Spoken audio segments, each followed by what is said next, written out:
오늘 나눌 이야기는 우리 커뮤니티의 한 분이 보내주신 실제 경험을 바탕으로 합니다. 사생활 보호를 위해 이름은 변경되었습니다. 이런 콘텐츠가 당신의 마음에 와 닿는다면 구독하고 좋아요를 눌러주세요. 당신의 의견은 우리가 함께 성장하는 데 도움이 됩니다. 이것은 저희 구독자 한 분이 보내주신 실제 사연입니다. 모든 관련된 분들의 명예와 신원을 보호하기 위해 이름과 세부사항은 변경되었습니다. 하지만 그녀가 가장 금지된 곳에서 발견한 그 지진과 똑같은 진실은 그대로 담았습니다. 만약 이 이야기가 어떤 식으로든 당신 영혼의 현을 건드린다면 좋아요를 누르고 저희 채널을 구독하며 존중하는 마음으로 댓글을 남겨주시길 바랍니다. 이와 같은 이야기들은 이야기 교수 있는 안전한 공간이 필요합니다. 이것은 욕정이나 불등한 욕망에 대한 이야기가 아닙니다. 이 이야기의 중심에 있는 행위는 기극의 시작이 아니었습니다. 그것은 클라이맥스였습니다. 몇 년간 견딜 수 없는 침묵아를 내서 압력을 축적해온 지지나 진원지였습니다. 여기서 진짜 질문은 그녀가 무엇을 했는가가 아니라 어떤 종류의 감정적 사막, 어떤 실존적 갈증이 사람으로 하여금 입안의 모래밭 외에 다른 무언가를 느끼고 싶은 희망으로 독이 된 물이라는 것을 알면서도 의식적으로 마시게 만드는가입니다. 이 이야기의 핵심적인 고통은 며느리의 고통입니다. 기능적이고 효율적이며 남편 집안을 완벽한 장식품이지만 완전히 보이지 않는 여성, 그것은 외부적인 조화, 즉 우리가 그토록 소중히 여기는 체면이 무슨 수를 써서라도 유지되는 집에서 사는 고뇌입니다. 하지만 이 흠잡을 데 없는 외관은 유기, 단절, 그리고 그 자체로 종력이 있는 깊은 고록이라는 내면의 풍경을 숨깁니다. 이 분위기에 이름을 붙이기 위해 우리는 터키의 영혼의 괴염인 휴젠에 일려올 수 있습니다. 이것은 단순한 슬픔이나 우울이 아닙니다. 휴젠은 깊고 공유된 고통, 도시나 공동체 또는 이 경우처럼 한 가정 전체에 스며드는 감정입니다. 시끄러운 불행이 아닙니다. 모두가 공기 중에서 느끼지만 아무도 감히 이름 붙이지 않는 우아한 조용한 재통매입니다. 주인공의 집은 대놓고 불안해가지 않았습니다. 그 집은 휴전에 잠겨 있었습니다. 결코 존재하지 않는 연결에 대한 집중도끼에도 가족 저녁 식사와 공허한 대화 위에 떠당떠인 감정이었습니다. 그리고 이것이 오는 우리의 모든 문석을 이끌어갈 도발적인 질문으로 이뤄집니다. 한 여성의 조용한 위명이 너무나 절박해져서 그냥라 무의식적으로 그 비명을 남편이 결코 어떤 상황에서도 무시할 수 없는 유일한 남자, 즉 그의 아버지에게 향할 때 무슨 일이 일어날까요? 그녀의 행동은 육체적 욕망의 충동이었을까요? 아니면 한 가문의 전체의 감정적 파닥을 폭로하는 상징적인 전생 활동이었을까요? 저와 함께 해주세요. 우리는 이 문제를 뼛속까지 기부해포커스입니다. 며느리를 살기 전에 한 여성이 떴습니다. 하지만 시간이 지나면서 그 여성은 사라지기 시작했고 집안 장식의 일부가 될 때까지 희미했었습니다. 매우 칭찬받고 매우 용로하지만 그럼에도 불구하고 무생물인 장식, 그녀는 인간벽지가 되었습니다. 그녀의 고통은 미묘했지만 부직성이 강했습니다. 그것은 끊임없이 그녀의 기능으로 생천나지만 그녀의 본태는 완전히 부시다라는 걸 고통이었습니다. 그녀는 끝없이 들었습니다. 당신은 내 아들에게 좋은 아내야. 당신은 나의 선지들에게 좋은 엄마야. 당신은 이 집의 좋은 며느리야. 그리고 그녀는 그랬습니다. 그녀는 모든 역할을 지치도록 완벽하게 뻔히하였습니다. 하지만 결혼 10년 동안 아무도 잠시 멈춰도 물어보지 않았습니다. 그리고 당신은 이 모든 굴빛골드 뒤에 굴리 여성은 무엇을 느끼나요? 무엇을 원하나요? 아무도 묻지 않을 때 무엇을 울게나요? 그녀가 처한 상태는 사회학적 개념인 아노미를 각색하여 관계적 아노미로 설명할 수 있습니다. 이것은 사회적 규칙, 역할, 기대가 너무나 엄격하고 숨막혀서 개인이 자신의 개인적 정체성을 완전히 잃어버리는 상태입니다. 그녀는 더 이상 한 사람으로 느껴지지 않았습니다. 그녀는 남편, 가족이라는 거대하고 복잡한 기계의 톱니바퀴처럼 느껴졌습니다. 중요한 톱니바퀴이긴 하지만 대체 가능한, 그리고 그 톱니바퀴는 애정이라는 기름이 부족해서, 인정이 부족해서 조용히 녹슬고 있었습니다.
이것은 이전에 전적으로 그녀의 어깨에 있던 죄책감의 초점을 병든 가족 전체의 역학으로 분산시킵니다. 남편의 감정적 부재, 진정한 파트너와 될 수 없는 그의 무능적 이 관계에 감정적 권력의 진공을 만들었습니다. 그리고 우리가 알다시피 자연은 진공을 싫어합니다. 이 빈 공간은 너무나 크고 표현되지 않은 고통으로 가득 차서 오직 그 가문의 가장 강력한 인물, 즉 시족의 우두머리인 아버지만이 그것을 채우거나 결국 일어났듯이 상징적이고 결정적인 방식으로 파괴할 수 있었습니다. 이 역학을 가장 잘 설명하는 비유는 왕국에 대한 것입니다. 시아버지는 왕이었고 왕좌 뒤에 진종한 권력이었습니다. 남편은 단지 대사였고 먼 아버지의 왕국의 이익과 가치를 대표했습니다. 며느리는 몇 년 동안 대사와 솔직한 대화를 나누려 애썼고 진정한 연결을 맺으려 했지만 헛수고였습니다. 대사는 단지 왕의 칙령을 반복할 뿐이었습니다. 완전히 무시당했다고 느끼며 마지막 외교적 결망이 항의로 그녀는 상생할 수 없는 일을 하기로 결정했습니다. 궁전에 침범하여 왕과 직접 대화하는 것. 그것은 재앙적인 의전 위반이었지만 마침내 그녀의 메시지가 들리게 하는 유일한 방법이었습니다. 이제 우리는 인간 정신의 어두운 방으로 들어갈 용기가 필요합니다. 그날 밤 그녀는 실제로 무엇을 찾고 있었을까요? 한 여성이 자신이 방치하는 남자의 아버지의 몸에서 무엇이 차릴까요? 그 답은 그 행위 자체만큼이나 복잡하고 충격적입니다. 그것은 섹스에 관한 것이 아니었습니다. 그것은 해독에 관한 것이었습니다. 그 후에 며칠 동안 그녀의 주된 감정은 발각의 두려움이 아니라 자신에 대한 깊고 압도적인 메스꺼움이었습니다. 이성은 처리할 수 없었습니다. 어떻게 그녀가 왜 그였을까? 사회적, 계적, 도덕성은 주저없이 그녀를 괴물, 변태라고 부르며 비난했습니다.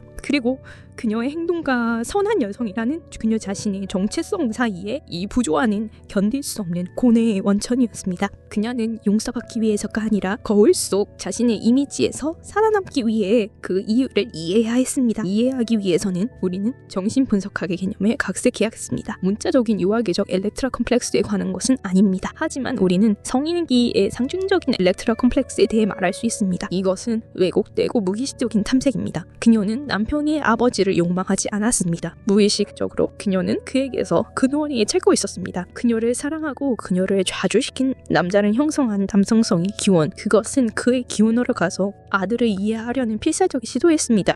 또는 더 어둡고 깊은 방식으로는 짧고 위반적인 순간 동안 아버지가 항상 그랬던 것처럼 남편에게 중요해지려는 행실이었습니다. 만약 그녀가 남편의 존경을 받기 위해 아버지와 경쟁할 수 없다면 아마도 그녀는 이 위계를 영원히 파괴할 만한 방식으로 그와 결합할 수 있을 것이라고 생각했습니다. 그리고 여기서 이야기 전체에서 가장 크고 비극적인 기대의 파괴가 일어납니다. 그녀가 시아버지의 침대에서 느낀 진실은 열정이 아니었고 권력도 아니었고 흥미진진한 비밀도 아니었습니다. 그것은 그녀의 이론이 최악의 방식으로 옳았다는 차갑고 최종적이며 명백한 확인이었습니다. 그녀는 그에게서, 왕에게서 아들의 것과 같은 감정적 공허함을 느꼈습니다. 같은 거리감, 같은 남성성의 연기, 영혼과 영혼이 연결될 수 없는 같은 근본적인 무능력. 그녀가 느낀 진실은 이것이었습니다. 근원은 이미 말라 있었다. 그 가문 어디에도 구원은 없었다. 사막은 결혼 생활이 아니었다. 사막은 가족 전체였다. 이 발견은 그 행위에 대한 인식을 완전히 바꿉니다. 그것은 광기나 추잡한 모험이기를 멈춥니다. 그리고 무의식의 관점에서 볼 때 성공한 비극적 실험이 됩니다. 숨겨진 목표는 그 가문에 사랑할 수 있는 능력에 대한 최종 진실을 발견하는 것이었습니다. 그리고 그 결론은 파괴적이었습니다. 죄책감은 그 후 훨씬 더 무거운 감정, 즉 애도의 자리를 내주기 시작합니다. 모든 희망의 성광의 죽음에 대한 애도. 그녀는 단지 남편을 배신한 것이 아니었습니다. 그녀는 자신이 결혼한 남자가 결코 그녀의 영원히 필요로 하는 파트너가 될 수 없다는 확인을 받은 것이었습니다. 왜냐하면 그녀는 그 방법에 배운 적이 없기 때문입니다. 그녀의 마음에 떠오르는 운유는 강에 대한 것이었습니다. 그녀는 항상 남편이 얕고 힘없는 강이라고 생각했습니다. 왜냐하면 모든 물, 모든 깊이가 수원지, 즉 아버지에게 갇혀 있다고 생각했기 때문입니다. 그녀는 아버지가 아들이 정체성을 얻는 거대한 바다라고 생각했습니다. 그날 밤 그녀의 그 절박한 행동으로 그녀는 수원지로 순례를 떠났습니다. 그리고 그곳에 도착했을 때 그녀는 수원지에 바다가 없다는 것을 발견했습니다. 단지 돌멩이만 있었습니다. 강은 결코 깊어질 기회가 없었습니다. 시아버지의 침대에서 발견한 진실은 독이었습니다. 너무나 독성이 강한 비밀이어서 그것을 자기 안에 간직하는 것은 영혼의 느린 자살 행위였습니다. 그 무게는 견딜 수 없게 되었습니다. 그리고 종종 그렇듯이 진실은 알코올의 안결을 통해 출구를 찾았습니다. 만취는 고백의 원인이 아니었습니다. 그곳은 단지 나오기를 절박하게 원하던 짐승의 우리를 마침내 연 열쇠였을 뿐입니다. 안감은 전체 감동적 파산에 살아있는 증거를 자기 안에 품고 있다고 상상해보세요. 희망인 거짓말인 줄 알면서도 일요일 저녁 식사에서 계속 미소를 지어야 한다고 상상해보세요. 진실은 그녀 안에서 물리적 질체가 되었습니다. 그녀를 질식시키는 백백한 덩어리가 되었습니다. 남편을 쳐다보는 모든 시선은 희귀인 요건이었습니다. 샤버지를 향한 모든 존경의 제스처는 맥스러움이었습니다. 조화를 일치하고 가족의 체면을 지켜야 한다는 압박감은 그녀가 이제 품고 있는 부식적 진실과 정면으로 부딪혔습니다. 그녀는 폭발해야만 했습니다. 그녀가 다음에 한 일은 소통적 자기 소멸 행위라고 이해될 수 있습니다. 이것은 무의식의 목표는 끝이 아니라 소통인 극단적인 자기 파괴적인 행동을 설명한 개념입니다. 그것은 너무나 급적으로 자신을 파괴해서 부인 속에 사는 기능장애 가족 시스템이 그가 모기로 거부하는 진실을 마침내 보도록 강요하는 행위입니다. 그것은 부성의 행위하기 위해서 도시 광장에서 자기 몸에 불을 붙이는 것과 심리적으로 동일한 행동입니다.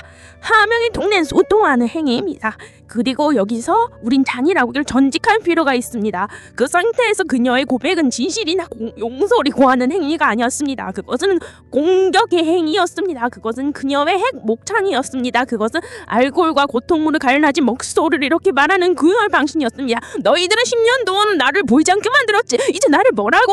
너희들 너의 명예 이름이 너무 소중하다고? 그럼 너희들이 미선과 침묵에 만들어낸 파멸을 보란 말이야. 이것은 완전히 무기를 가지고 느끼는 여성의 맛이 이런 게 더 외박과 행복했습니다. 그녀의 이야기는 가정기나 사회든 어떤 시스템에서는 침묵과 억압에 대한 위험을 비극적으로 연구하며 상용이다. 고통 좌정이면 다 불변난적 감정을 표현할 수 없는 안전 확법적인 통로의 보장을 하는 게 간평지에 사라지는 것이 아니라 단지 그들의 구축제시키가 더 폭력적인 황유전대 출구를 더 찾게 하는 것일 뿐이다. 여기서 중요한 실질적인 교훈은 그부 진리덕은 넌출되기 전에 말을 들을 수 있도록 헛간을 맞을 수 있는 필요성 있다라는 것 그 자체가 가장 큰 저본적인 교훈입니다. 결국 그녀는 긴급 메시지의 전달자였습니다. 시스템은 파산했다.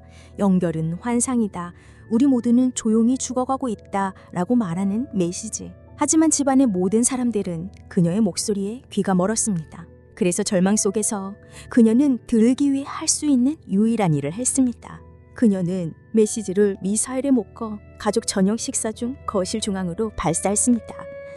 파괴는 완전했습니다. 하지만 아무도 다시는 그 메시지를 받지 못한 척 할 수 없었습니다. 고백이라는 핵폭발은 초토화된 풍경을 남겼습니다. 폐허가 된 가족, 잿더미가 된 결혼, 그리고 그 모든 것의 중심에 영혼의 괴물 같은 며느리, 불경한 여자로 낙인 찍힌 그녀. 그 후에는 무슨 일이 일어날까요? 자기 이야기에 악당이 된 후 어떻게 살아갈까요? 뒤따른 고독은 절대적이었습니다. 남편에게 거부당하고 그의 가족에게 미움받고 사회에 의해 심판받고 그리고 아마도 최악은 자기 자신의 일부에게 혐오감을 느끼는 것. 도전은 더 이상 이유를 이해하는 것이 아니라 그 후를 살아남는 것이었습니다. 그리고 여기서 역설적인 일이 일어납니다. 괴물이 됨으로써 그녀는 희생양의 역할을 맡았습니다. 고대의 희생양은 공동체의 모든 죄를 짊어지고 사막으로 보내졌습니다. 주방장으로서 그녀는 모심고 그 가족의 모든 조용한 기능 장애, 모든 위선, 모든 휘준을 짊어지고 망명지로 밖으로 나갔습니다. 그녀의 희생, 그녀의 파멸이 모두의 병을 폭로했습니다. 그리고 그녀의 완전한 파괴 속에서 그녀는 완전한 해방을 위한 유일한 기회를 찾았습니다. 모든 규칙, 모든 관계를 끊음으로써 그녀는 처음으로 자신을 출식시키던 모든 역할에서 자유로워졌습니다. 휘준의 안개 속에서 살던 유령 며느리에서부터 가장 금지된 곳에서 절박하게 연결을 찾던 곳, 시아버지의 침대에서 가문의 차가운 진실을 발견한 곳, 상징적인 전쟁의 기르스의 고백에 이르기까지 우리는 이 모든 연용을 다시 살펴보았습니다. 이 이야기는 지용 구원을 제공하지 않습니다. 전통적인 의미의 행복한 결말은 없습니다. 그것은 인간의 영혼이 체계적으로 인정, 애정, 그리고 목소리를 박탈당했을 때 어디까지 갈 수 있는지에 대한 잔인한 진술을 제공합니다. 여기에는 영웅이 없습니다. 단지 세대에 걸쳐 전해진 침묵의 희생자들만 있을 뿐입니다. 결국 아마도 그녀 행동은 단지 개인적인 관계의 문관이 아니었을 것입니다.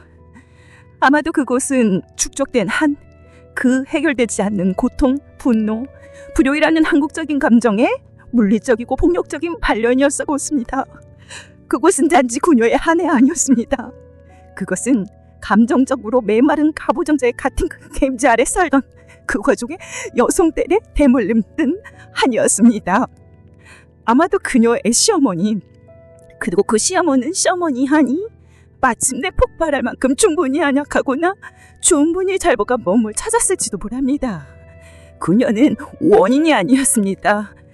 그녀는 기폭장치였습니다. 그리고 이 성찰과 함께 저는 여러분에게 마지막 질문을 남깁니다. 여러분 자신의 가족의 침묵 속에는 어떤 고백할 수 없는 진실들, 어떤 조용한 고통들이 살고 있습니까? 모두가 보지 않아 쪽하는 비밀은 무엇입니까?